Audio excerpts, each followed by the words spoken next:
Em 1993, o professor Philip Johnson, da Universidade da Califórnia, em Berkeley, convidou um grupo de cientistas e filósofos para reunirem-se numa pequena cidade na costa central da Califórnia.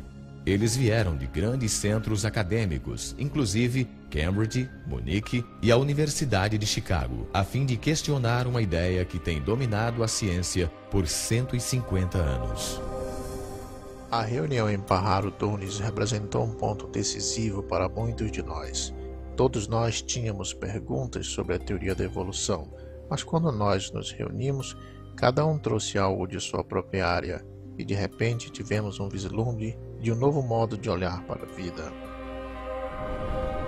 Diria que este foi um período intenso na minha vida, quando percebi que existia algo muito mais intelectualmente satisfatório que o ponto de vista que tivera antes.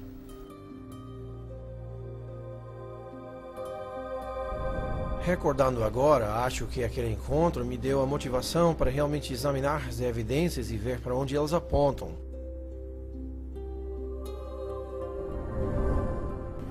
Percebi que este questionamento era maior que qualquer pessoa ou matéria de ensino.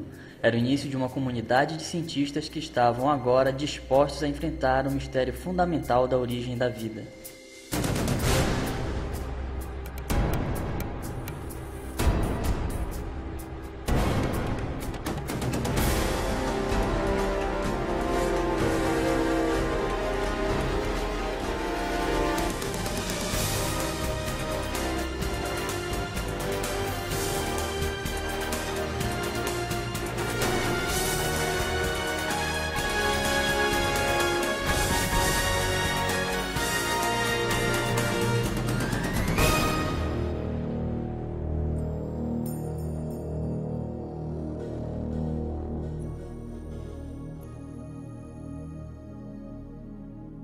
Este é o tópico mais interessante que existe.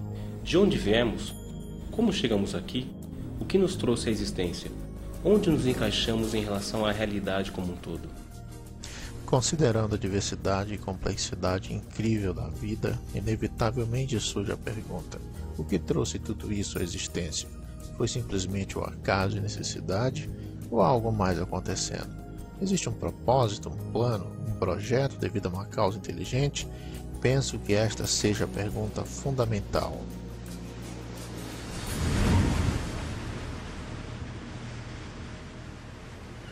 Os cientistas que vieram até Pajaro Dunes buscaram reexaminar o mistério da origem de vida, porque cada um tinha dúvidas significativas sobre ideias evolucionistas amplamente defendidas. Entre eles, o bioquímico Michael Behe questionava como os processos naturais podiam ter reunido as estruturas complexas encontradas nas células vivas.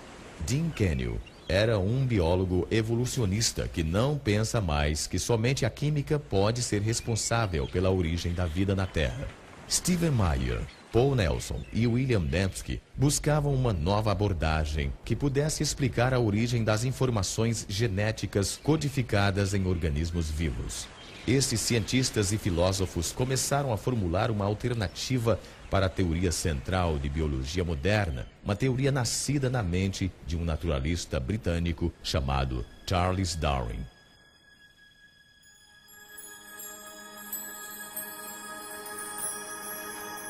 Em 1831, Darwin, com 22 anos de idade, embarcou expedição de pesquisa de 5 anos ao redor do mundo.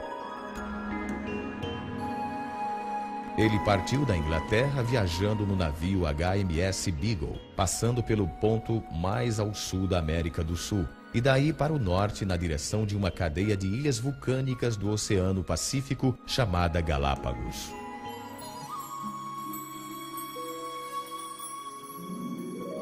Neste arquipélago solitário, a uns 1000 quilômetros da costa ocidental do Equador, Charles Darwin encontrou uma variedade extraordinária de pássaros, répteis e mamíferos, os quais nunca tinha visto antes.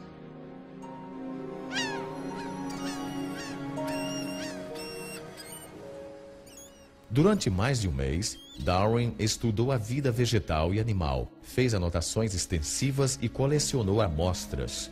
Depois foi embora para nunca mais voltar. Então, 25 anos se passaram enquanto ele desenvolvia sua teoria. Em 1859, Darwin publicou um livro intitulado A Origem das Espécies. Seu impacto sobre a ciência e, no final das contas, sobre toda a cultura ocidental foi dramático. Darwin alegou que toda a vida era o produto de forças naturais puramente desgovernadas. O tempo, o acaso e um processo que ele chamou de seleção natural. Antes de Darwin, a maioria dos cientistas e filósofos, tais como Platão, Newton e Kepler, consideravam o mundo como produto de algum projeto ou plano. Mas uma mudança fundamental ocorreu com a ideia de Darwin sobre a seleção natural, a qual desencadeou uma profunda mudança na filosofia científica.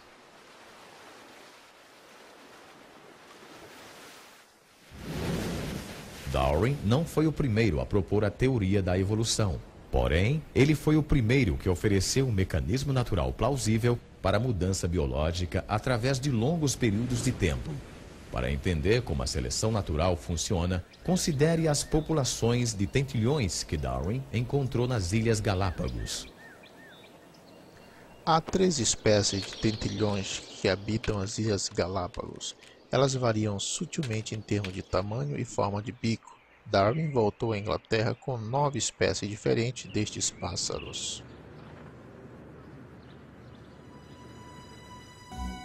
Conforme a teoria contemporânea do darwinismo, as diferenças no tamanho e na forma do bico dos pássaros são os resultados diretos da seleção natural. Um exemplo frequentemente citado tem a ver com as espécies de tentilhões que comem sementes.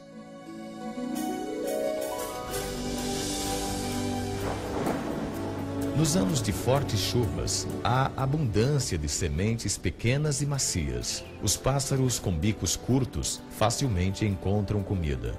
Porém, num período de seca, as únicas sementes que se encontram são as do ano anterior, que têm uma casca dura. Nestas condições, somente os pássaros com bicos mais longos e mais afiados conseguem quebrar a casca para comer as sementes. Os pássaros com bico comprido sobrevivem porque conseguem alcançar comida. O bico mais comprido dá o que os biólogos chamam de uma vantagem útil. Os tentilhões com bicos menores, infelizmente, morrem de fome porque não conseguem alcançar comida. Se o tempo de seca se prolonga, o ambiente provoca uma mudança nas características da inteira população de tentilhões. Com o tempo, o bico longo é repassado a sucessivas gerações porque esses bicos possibilitam a sobrevivência dos pássaros. A seleção natural foi uma ideia convincente. As variações físicas que eram vantajosas seriam herdadas por sucessivas gerações. Através deste processo, com o passar de muito tempo, organismos fundamentalmente diferentes surgiriam sem qualquer forma de direção inteligente. Darwin quis explicar tudo da história da vida em termos de processos naturais sem inteligência. O que encontrou foi que um processo que observava em populações domésticas também funcionava nas selvagens. O próprio Darwin era bem versado na área de criação doméstica de pombos. Ele sabia que os criadores foram capazes de realizar mudanças dramáticas numa população, selecionando somente certos espécimes para reproduzir.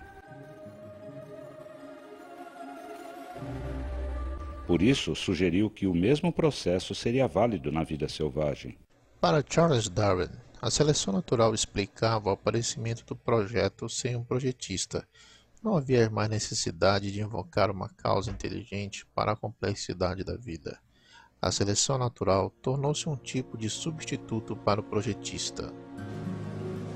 Hoje, o darwinismo é geralmente aceito por todo o mundo científico e acadêmico. Apesar desta aceitação quase universal, um número crescente de cientistas e professores agora questiona vários aspectos principais